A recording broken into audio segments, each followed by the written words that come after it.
Oui, Père, tu nous as confié la mission de la fin des temps, qui consiste à déceler ce qui est scellé. Shalom, bien-aimés. La mission internationale pour la révélation du Christ, l'IVEC, est l'Église pour la saine doctrine, avec ses composantes telles que la sanctification, le dépouillement, etc., sont prêchées. Mais au-delà d'une église, c'est un méga projet divin que cette communauté s'apprête donc à accueillir. La mission de la fin des temps. Alors, qu'est-ce que la mission de la fin des temps? Pour en connaître le sens, nous avons invité l'homme de Dieu, le prophète des nations, Joseph Djabé, le secrétaire général de la mission, et c'est lui qui répond à nos questions. Prophète, bonjour. Shalom, mon bien-aimé. Merci pour votre disponibilité. Alors, nous voulons comprendre qu'est-ce que c'est que la mission de la fin des temps et en quoi consiste cette mission. Merci. Shalom, mon bien-aimé. Shalom. Nous sommes bénis dans le nom de Jésus. Avant de commencer la présentation de la mission de la fin des temps, je voulais rendre grâce à Dieu pour la vie du porteur de la mission, l'apôtre Joseph Madi Thomas, que Dieu a choisi Dieu a mandaté sur la terre pour cette mission. Donc, je bénis le nom de l'Éternel pour sa vie au nom de Jésus. Donc, aujourd'hui, nous sommes là pour répondre à la question, qu'est-ce que c'est que la mission de la fin des temps? Et donner la lumière sur cette question. Parce que nous voyons partout, tout le monde proclame la mission de la fin des temps. Nous sommes les porteurs de la mission de la fin des temps. Je suis l'élu pour la mission de la fin des temps. Et nous sommes à la fin des temps. Donc tout le monde est conscient que nous sommes vraiment à la fin des temps. Si nous prenons l'exemple dans la parole de Dieu, au commencement, Dieu a voulu la perfection. Et quand Dieu a créé toutes choses, tout ce qui a un commencement aura une fin. Donc le monde que nous voyons aussi a un commencement et le monde aura aussi une fin. Les enfants de Dieu ou qui que ce soit sur la terre a un commencement et la personne aussi aura une fin. Donc la fin de tout homme sur la terre ou bien la fin du monde sera matérialisée par l'avènement du Seigneur Jésus-Christ.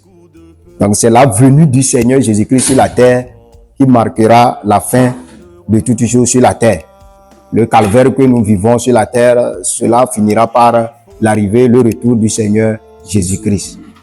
Mais avant l'arrivée du Seigneur Jésus-Christ, il faut une mission qui doit préparer vraiment les élus, les enfants de Dieu à être à l'image et à la ressemblance du Seigneur Jésus-Christ.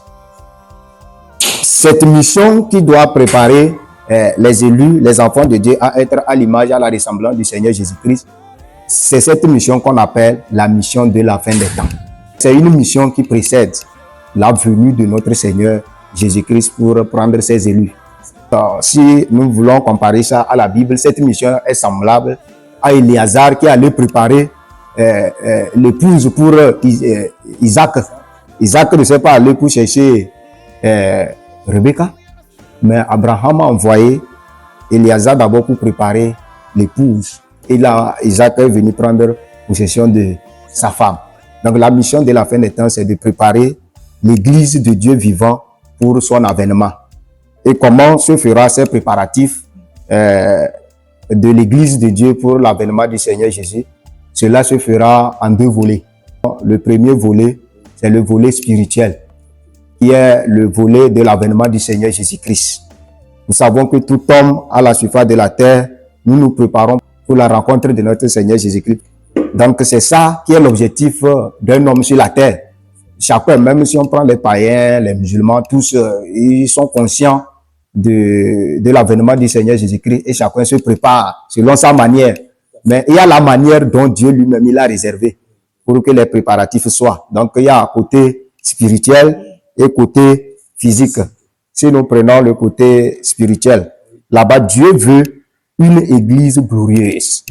comme il a dit dans Ephésiens 5, le verset 27, que afin de faire paraître devant lui cette église glorieuse, sans tache, ni ride, ni rien de semblable, mais sainte et irrépréhensible.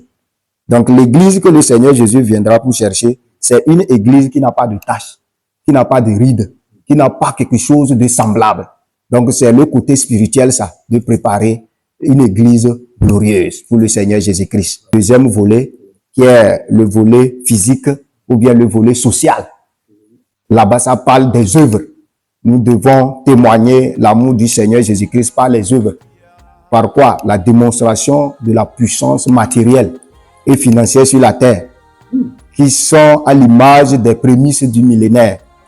Parce que après la venue du Seigneur Jésus-Christ, l'étape qui va suivre, c'est le millénaire, où le Seigneur Jésus lui-même, il va régner sur la terre avec ses enfants.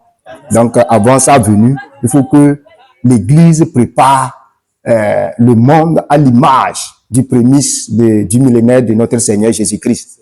Donc, c'est ce côté qui est le volet physique, qui est le volet de la puissance matérielle et financière, sur tous les domaines. Il n'y a pas un domaine réservé, et au fur et à mesure, nous allons donner la lumière. Amen. Vous avez parlé des prémices du millénaire. Yeah. C'est un thème ou un langage qui nous est un peu étrange, étranger. Vous pouvez nous expliquer un peu ce que c'est que les prémices du millénaire? Ok, les prémices du millénaire. Nous allons voir dans la parole de Dieu, Apocalypse 20, le verset 6. Heureux et saints ceux qui ont part à la première résurrection. La seconde mort n'a point de pouvoir sur eux, mais ils seront sacrificateurs de Dieu et de Christ, et ils régneront avec lui pendant 1000 ans. Donc, si on parle des prémices du millénaire, le monde dans lequel nous vivons actuellement est sous l'emprise du malin. Supposons que c'est les puissants de l'autre côté du monde des ténèbres qui dirigent le monde. Donc, le monde est sous l'emprise du malin, comme le diable même a affirmé devant le Seigneur Jésus-Christ. Et si tu te prosternes devant moi, je vais te donner le monde et sa gloire. Donc, il sait que le monde l'appartient. Mais il y a un temps aussi que Dieu a réservé pour que Jésus, le Seigneur Jésus même, puisse régner, puisqu'on puisse voir la science selon le royaume. La science selon le royaume. La prospérité selon le royaume. La gloire selon la dimension du royaume. Donc, tout ce que nous voyons sur la terre, là, c'est la dimension du monde du malin. C'est le royaume du malin. Donc, il y a un temps aussi que Dieu a réservé que le monde connaîtra une prospérité selon sa dimension. Et cette dimension sera dirigée par notre Seigneur Jésus-Christ lui-même, qui est une durée de 1000 ans, qui va venir pour manifester, si on prend dans le domaine des constructions, dans le social, tout ça là, nous allons voir que même diriger dans toutes choses, nous allons voir que c'est le Seigneur Jésus qui va diriger selon le modèle du ciel. Donc, avant que cela n'arrive, il faut que l'Église qui se prépare pour l'avènement du Seigneur Jésus-Christ goûte ses prémices d'abord sur la terre. Il faut que le monde goûte d'abord les prémices de ce que le Seigneur viendra pour manifester. Et cela se fera par la mission de la fin des temps. Donc, c'est ce volet qui est le volet physique, qui est le volet social. Donc, je ne sais pas si vous comprenez un peu. Voilà. Concernant le volet 1, vous avez dit que l'Église doit être préparée pour accueillir le Seigneur, le retour du Seigneur Jésus. Donc, vous avez posé la question à savoir comment se fera la préparation de l'Église avant l'avènement du Seigneur Jésus-Christ. Donc, nous allons retourner dès le commencement. Et si nous allons voir le commencement, ce que Dieu a voulu dès le commencement. Si nous regardons dans Genèse 1, le verset 26 à 28, quand Dieu a créé l'homme, il a donné son image et sa ressemblance. C'est la première des choses que Dieu a donné à l'homme dans le jardin. Et c'est cette image et la ressemblance. Et c'est cette image et cette ressemblance qu'il lui avait donné l'autorité de dominer. Il avait accordé la grâce de régner et de dominer sur toutes choses sur la terre. Donc, c'est l'image et la ressemblance que le Seigneur Jésus-Christ avait accordé à l'homme dans le jardin. Et nous tous, nous savons comment l'homme a perdu cette image et cette ressemblance. Donc, depuis Adam, après sa chute, l'Église a des difficultés à se retrouver. Parce qu'il n'y a plus l'image et la ressemblance qui leur donnait la domination. Donc, si nous prenons le temps des patriarches, chacun cherchait cette image, cette ressemblance à sa manière. Chacun cherchait à sa manière jusqu'à Dieu a choisi Noé. Et Noé a marché devant lui. Après Noé, Dieu a choisi les Abraham, les patriarches qui ont marché toujours à la recherche de l'image et la ressemblance du Seigneur Jésus-Christ que nous avons perdu dans le jardin. Après les patriarches, il n'y a pas eu la perfection. Après ça, il y a eu les rois et les prophètes. Eux aussi, ils ont régné selon leur manière et selon, en ce temps, ce que Dieu les avait recommandé, comme au temps de Moïse aussi, la loi. Mais tout cela n'a pas amené à la perfection. Pourquoi cela n'a pas amené à la perfection? Parce que il faut que celui aussi qui est à l'image et à la ressemblance du Seigneur Jésus-Christ, qui doit venir nous communiquer cette image et cette ressemblance. À cause de ça, la loi n'a pas amené à la perfection, les prophètes n'ont pas amené à la perfection, les rois n'ont pas amené à la perfection. Mais c'est par le Seigneur Jésus-Christ, sa venue sur la terre et son sacrifice à la croix qui nous a accordé encore l'image et la ressemblance de Christ. Maintenant, comment se manifeste cette image, cette ressemblance? C'est par un message. C'est par un message. Pas des enseignements. Pas des enseignements. Et ces messages, comment ça se fait sur la terre? Nous voyons que au temps d'Abraham, Dieu avait son message. Dieu marchait devant lui pour manifester la promesse. Au temps de Moïse, Dieu avait un message de présenter la loi au peuple. Au temps de Jean-Baptiste, Dieu avait un message de se faire baptiser, se préparer pour recevoir le Seigneur Jésus-Christ. Mais au temps de la fin des temps, Dieu a un message aussi. Et c'est ce message-là qui prépare son Église pour son avènement. C'est ce message. Donc, nous pouvons voir dans Apocalypse 14, le verset 6. Il y a un message éternel qui prépare l'Église du Seigneur Jésus-Christ. En quoi consiste ce message? J'ai vu un autre ange qui volait par le milieu du ciel, ayant un évangile éternel. Bon, les évangiles qu'on prêche maintenant là, c'est quel type d'évangile? Et un ange vient encore avec un évangile éternel. Donc, il faut savoir que ce n'est pas tout évangile qui est éternel. Il y a un évangile éternel. Et cet évangile, c'est réservé pour la mission de la fin des temps. Parce que c'est dans ça que le Seigneur va venir régner éternellement. Pour l'annoncer aux habitants de la terre, à toutes les nations, à toute tribu, à toute langue et à tout peuple. Donc, la mission de la fin des temps a un but d'annoncer cet évangile éternel à toutes les nations, à tous les peuples et à toute tribu sur la terre. Et quel est ce message? C'est la saine doctrine. La saine doctrine. C'est là-bas on parle de la saine doctrine. Donc, c'est la saine doctrine qui est l'évangile éternel. Éternel que l'ange tient pour venir annoncer à ses enfants à la mission de la fin des temps. Et si nous parlons de la saine doctrine a beaucoup de composants et beaucoup d'éléments. Ça fait beaucoup d'éléments qui composent la saine doctrine. Si nous prenons le message que Dieu a donné à son ami pour la fin des temps, qui est l'apôtre Joseph Madi Thomas, il y a l'évangile de vérité, il y a l'évangile de la repentance, il y a l'évangile basé sur le dépouillement, le dépouillement intérieur et extérieur, la croyance à notre Seigneur Jésus-Christ, le baptême par immersion, le paiement de la dîme. Donc, c'est beaucoup d'éléments qui composent autant de composants. Mais dans ça, la base, c'est quoi? C'est la sanctification. La sanctification. C'est la sanctification. Qui consiste la saine doctrine. Tout ce que le Seigneur nous cite dans les composants de la saine doctrine, l'objectif final, c'est que ces enfants soient sanctifiés. C'est ça, le nœud du message qui prépare l'Église pour l'avènement du Seigneur Jésus-Christ. Tout ce que l'on fera, ou bien tous ces prêches, tous ces enseignements, l'objectif final, c'est que l'Église du Seigneur soit sanctifié. Ok. Tu vois. Par exemple, lorsqu'on dit que quelqu'un est sanctifié, quel est son état? Que fait-il réellement pour qu'on puisse dire que lui, il est un homme sanctifié ou une femme sanctifiée? Nous savons que la sanctification est progressive. Mais Dieu nous a montré comment un homme est sanctifié. Pour être sanctifié, il faut être d'abord délivré. Il faut être délivré. La sanctification commence d'abord par la délivrance. Dieu te délivre pour t'accorder la grâce de marcher tous les jours dans la sanctification. Comme si nous voyons dans Luc 1 à partir du verset 70. Dieu a délivré ses enfants afin qu'ils puissent le servir et marcher tous les jours dans la sanctification.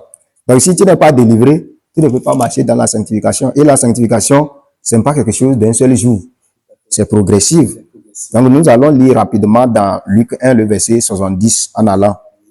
Comme il l'avait annoncé par la bouche de son saint prophète dès les temps anciens. Un sauveur qui nous délivre de nos ennemis et de la main de tous ceux qui nous haïssent. C'est ainsi qu'il manifeste sa miséricorde envers nos pères et se souvient de sa sainte alliance, selon le serment par lequel il avait juré à Abraham notre père, de nous permettre, après que nous serions délivrés de la main de nos ennemis, de le servir sans crainte, en marchant devant lui dans la sainteté et dans la justice tous les jours de notre vie. C'est ça qu'on appelle la sanctification. Celui qui est sanctifié, il rentre maintenant dans sa vocation. C'est dans la vocation qu'on sert le Seigneur Jésus-Christ. Voilà encore une autre thématique. Bon, c'est la logique. Ce sont les composants de la saine doctrine. Parce que Adam avait une seule vocation, cultiver le jardin et le garder. Mais si nous voyons aujourd'hui, beaucoup sont sur la terre, mais ils ne connaissent plus leur vocation. Tu poses la question à quelqu'un, pourquoi tu es venu sur la terre? Pourquoi Dieu t'a créé? Il ne sait pas pourquoi. Donc, il n'est pas dans son jardin, il ne cultive pas, il n'est pas en train de garder. La mission de la fin des temps aussi a le but d'amener toute personne dans sa vocation. Et si tu es dans ta vocation, c'est là-bas du Seigneur, tu sanctifies et tu marches tous les jours dans la sanctification et tu cours selon la vocation que le Seigneur t'a assignée. Et tu accomplis la mission que le Seigneur t'a réservée avant la fondation du monde. C'est là-bas que tu vas voir que ça va t'éviter beaucoup d'erreurs. Mais si tu n'es pas dans ta vocation, tu feras d'erreurs. Celui qui est appelé à être un paysan, il a la place d'un gestionnaire. Donc, il va toujours gérer avec des problèmes.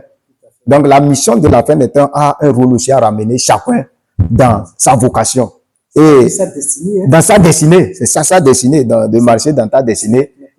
Comme Adam qui avait connu sa destinée, il avait connu sa destinée. Quand le Seigneur Jésus même est venu, il savait pourquoi il est venu sur la terre. Et c'est ça seulement il a fait, il est parti. Il n'a pas perdu le temps. Ce qui est encore à soulever dans la mission de la fin des temps et concernant le message, il faut savoir que c'est un mandat que Dieu donne toujours à une seule personne. Oui, à une seule personne. Une seule personne. Pas à une association. Non, et non à une nation, non. C'est une seule personne que Dieu choisit pour porter cette mission. Ce n'est pas un groupe de personnes. Et cette personne vient toujours avec quelque chose de nouveau. Comme le retour au commencement, la saine doctrine.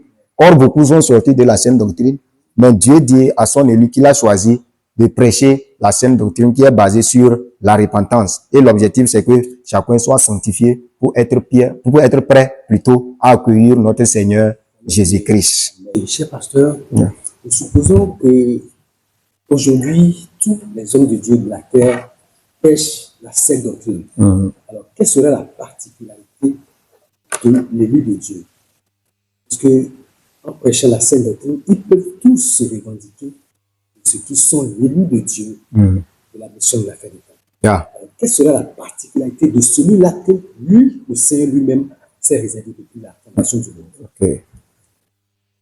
Si à répondre à cette question, nous savons que ce qui concerne la mission de la fin des temps ou ce qui concerne l'œuvre de Dieu, c'est toujours un mandat que Dieu donne à une personne.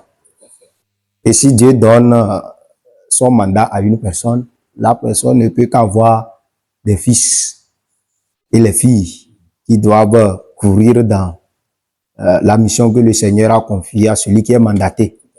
Donc, beaucoup peuvent se lever sur la surface de la terre, prêcher la sainte doctrine. Et c'est la volonté de Dieu.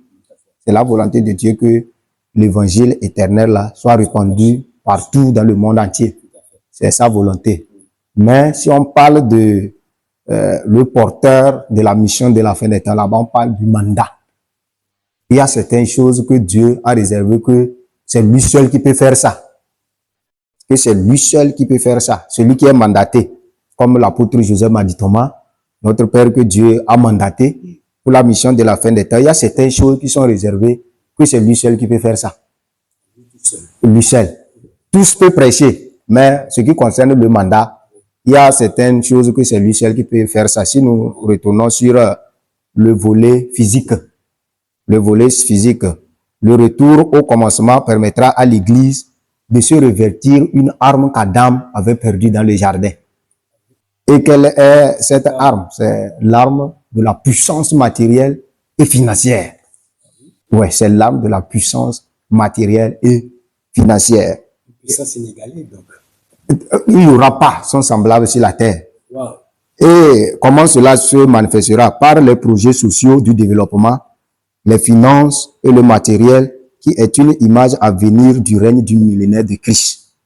Donc, dans ce côté, seul celui que Dieu a mandaté, qui peut manifester ça. Et si nous retournons dans la connaissance, tout le monde peut prêcher la sainte doctrine, mais il y a une connaissance approfondie que l'homme n'a jamais expérimenté d'ailleurs, quelque part chez quelqu'un. Seul celui qui est mandaté qui peut révéler ces mystères. Tout ce que lui vient pour annoncer sera des mystères aux yeux des hommes. Mais les autres peuvent prendre ça et prêcher partout dans le monde entier. Mais la source viendra de celui que Dieu a mandaté. Quand on prend le cas de notre Seigneur Jésus-Christ, quand il a commencé par prêcher, il faisait des miracles, il faisait ça. Il y avait les gens aussi qui faisaient, mais qui n'étaient pas avec lui. Et les apôtres ont dit, telle personne aussi fait ça. Il dit non, s'il fait comme nous, il n'est pas contre nous, il est avec nous. Donc, il y a les gens qui vont faire comme lui. Mais ce qui concerne le mandat, il y a les dimensions qui ne peuvent pas arriver. C'est-à-dire côté physique, la gloire, puissance, matérielle, fonctionnelle. Donc là-bas, c'est un mandat que Dieu lui a donné. La puissance fonctionnelle qu'il va manifester. Et c'est lui seul qui sera capable aussi de mettre chacun dans sa vocation. Parce que là-bas, ça parle de la paternité. Pour que quelqu'un puisse rentrer dans sa vocation, il faut être mandaté par Dieu d'abord. Donc, il y a ce volet aussi qui mettra la différence. Côté matériel, puissance financière, ça mettra la différence. Fonctionnel, connaissance approfondie, les mystères, il y aura la différence aussi partout dans ces choses. Parce que c'est lui seul que Dieu a mandaté. Si on parle de la puissance matérielle, financière, les gens vont se poser la question que, en quoi ça aide aussi à préparer l'Église pour l'avènement du Seigneur Jésus-Christ. Mais je voulais donner une lumière par rapport à ça, pour que les enfants de Dieu sachent que c'est ça même la clé pour préparer l'Église pour l'avènement du Seigneur Jésus-Christ. Pourquoi on dit que c'est ça la clé? Si nous retournons dans Marc 13, à partir du verset 20, le verset 20 que nous allons lire, et si le Seigneur n'avait pas abrégé ces jours, personne ne sera sauvé. Mais il les a abrégés à cause des élus qu'il a choisis. Pourquoi le Seigneur va abréger les jours? Comment le Seigneur va abréger les jours? Les gens se posent la question que le Seigneur dit, il va abréger les jours de son avènement. Bon, il va venir plus tôt prévu, bien comment? C'est ça. Voilà. Mais la réponse, c'est quoi? Le Seigneur va abréger ça par la manifestation de la puissance matérielle et financière. C'est ça qui abrège les jours de la venue du Seigneur Jésus-Christ. Beaucoup vendent leurs âmes à cause de quoi? À cause de l'argent. À cause de l'argent. Beaucoup quittent le chemin du Seigneur à cause de quoi? À cause des moyens. Donc, si l'Église a des moyens, tu vas voir qu'il y aura beaucoup d'élus aussi qui vont se donner. D'autres sont élus, mais à cause de leur situation, ils se sont retrouvés dans d'autres voies que le Seigneur ne les a pas appelés là-bas. Il y a quelqu'un même de nos jours, si Dieu appelle quelqu'un, dit que toi tu es appelé pour accomplir la mission. Si la personne ne rejette pas, il faut savoir que c'est sa famille qui va rejeter. Parce qu'on voit que servir Dieu, c'est une vie de misère. Or, en vérité, ce n'est pas ça la volonté de Dieu. Donc, dans les préparatifs de la mission de la fin des temps, le Seigneur s'est réservé la manifestation de la gloire financière, matérielle, dans sa maison, pour que les jours soient abrégés, que les élus soient sauvés par les moyens financiers et matériels qu'il va manifester dans la vie de celui qui l'a mandaté. Et je vous ai déjà annoncé que dans ce cas, c'est une seule personne que Dieu choisit. Ce n'est pas deux. Le Dieu a dit. Il ne travaille pas avec une association. Non, non, non, non, non. Dieu choisit toujours une seule personne. Et seuls les fils qui vont courir à ses pieds pour accomplir cette mission. Comme Jésus-Christ est venu, il est venu seul. Mais Dieu lui a donné des apôtres. Et c'est les apôtres-là qui ont travaillé avec lui. Quand Noé est venu seul. Quand Jean-Baptiste est venu, il est venu seul. Mais tous, ils avaient des disciples, des serviteurs. Donc, tous peuvent prêcher la saine doctrine. Et c'est la volonté de Dieu. C'est la volonté de Dieu que tous prêchent la saine doctrine. Mais ce qui concerne la différence, c'est affaire de mandat. Et merci donc, cher prophète, pour toutes ces lumières que vous nous déballez ce matin. Alors, dites-nous, qui peut être participant de la mission de la fin des temps et quelles sont les conditions pour participer à la mission de la fin des temps? Tout le monde peut être participant de la mission de la fin des temps.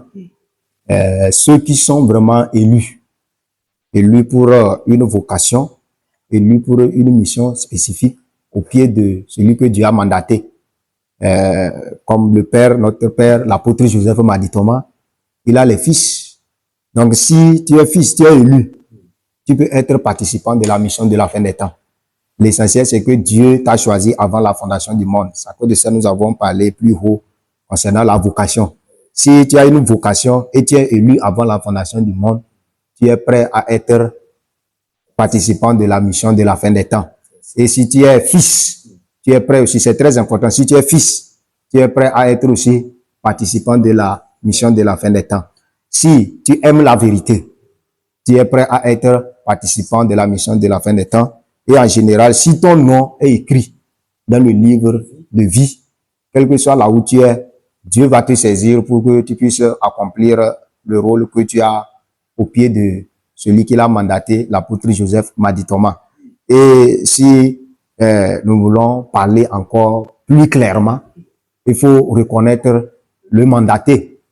Si tu veux être participant, il faut d'abord reconnaître que c'est lui-là que Dieu a vraiment mandaté, comme notre Seigneur Jésus-Christ. Reconnaître et accepter. Si tu reconnais, tu es de loin, tu n'es pas participant. Comme le Seigneur Jésus-Christ qui est venu, beaucoup ont témoigné que vraiment il est le Fils de Dieu. Mais ils ne sont pas donnés. Mais d'autres ont témoigné, ils se sont donnés. Et donc c'est la première condition ici. Il faut reconnaître. Il faut faire face à la porte. C'est ça, on dit faire face à la porte. Comme Moïse était la porte de la sortie des enfants d'Israël en Égypte. Donc si tu as refusé Moïse, tu vas rester en Égypte. Si tu as accepté Moïse, tu vas sortir par la porte. Donc, il faut accepter celui que Dieu a mandaté comme le porteur de la mission de la fin des temps. Si tu l'as accepté vraiment que c'est lui que Dieu a choisi, que tu t'es donné, tu es un participant. Maintenant, l'autre condition, c'est d'être fils. Il ne faut pas venir pour dire que je suis venu, Dieu m'a dit de venir à ses pieds, l'aider.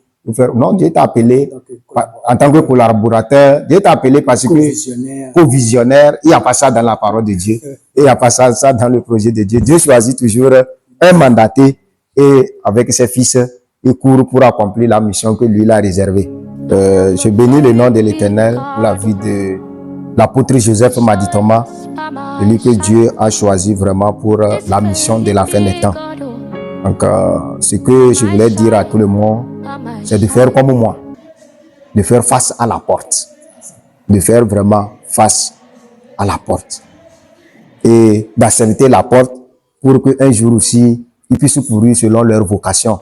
Parce que à ses pieds, moi je cours déjà dans ma vocation et je demande à tous de faire de même, parce que si j'ai connu quelque chose à ses pieds, j'ai connu la joie et la paix. Or, la Bible dit le royaume des cieux est caractérisé de la joie et de la paix. Donc, si cette paix est là et cette paix est dans mon cœur intérieur, cela veut dire que je suis sur la bonne voie pour le royaume du ciel. Mon âme ne connaît plus des troubles. Donc, j'invite à tout le monde à faire comme moi, de faire face à la porte et savoir que tu as une mission spécifique à jouer dans la mission de la fin des temps au pied de son serviteur, l'apôtre Joseph Madi Thomas. Quand on parle de la mission de la fin des temps, on ne parle pas seulement dans la dimension des pasteurs. Dieu cherche les ingénieurs, les comptables, tout ce que nous connaissons sur la terre, les techniciens, les docteurs, les professeurs, les pilotes. Donc Dieu cherche tous ces gens, les militaires, les ministres, les présidents. Dieu les cherche pour accomplir sa mission sur la terre. Donc, ce n'est pas affaire de pasteur seulement. Quelqu'un va dire, moi, je suis pas appelé à être pasteur, donc je cherche quoi, mais Dieu cherche toutes ces qualités pour accomplir sa mission. Donc, si tu es, quel que soit ton rang social, il faut savoir que Dieu t'aime et il t'a choisi aussi pour accomplir une mission spécifique au pied de son serviteur, l'apôtre Joseph Madi Thomas, dans la mission de la fin des temps. Quelle que soit ta condition socio-professionnelle, il faut savoir que Dieu t'a choisi pour accomplir une mission dans la mission de la fin des temps. Voilà qui termine bien.